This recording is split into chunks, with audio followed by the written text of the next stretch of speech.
กายกรรมังวาจากรรมปะทักขินังปะทักขินังมโนกรรมปณิทิเตปะทักขินาปะทักขินิกัตถวะระพันตันเททิเนยังโลโหทิยามุเรสักกยานันทิวัตโนเอวังกวังวิจโยโหหิตยัตมังคะเรอปราจิตปันนังเกสีเสวิโภคาเรทานังโตปะโมลาติสุนัขตังสุมังคารังสุภาภา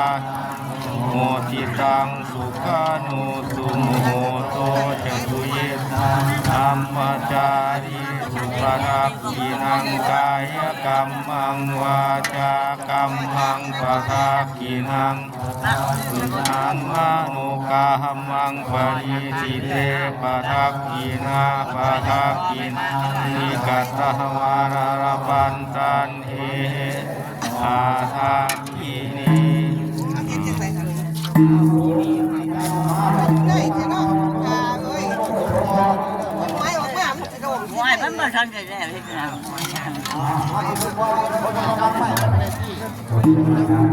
hàng cho áo bánh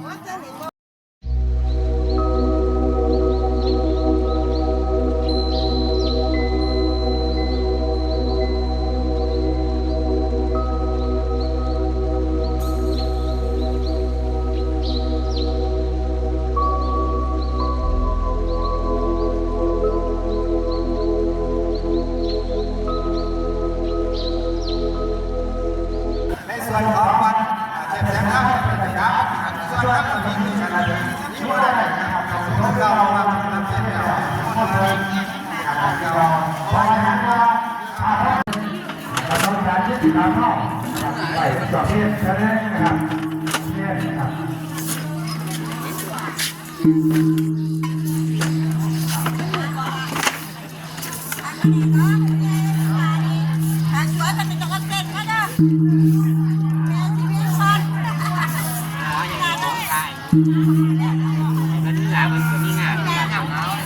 อาการที่ร้องอาการโรคนะครับอาการ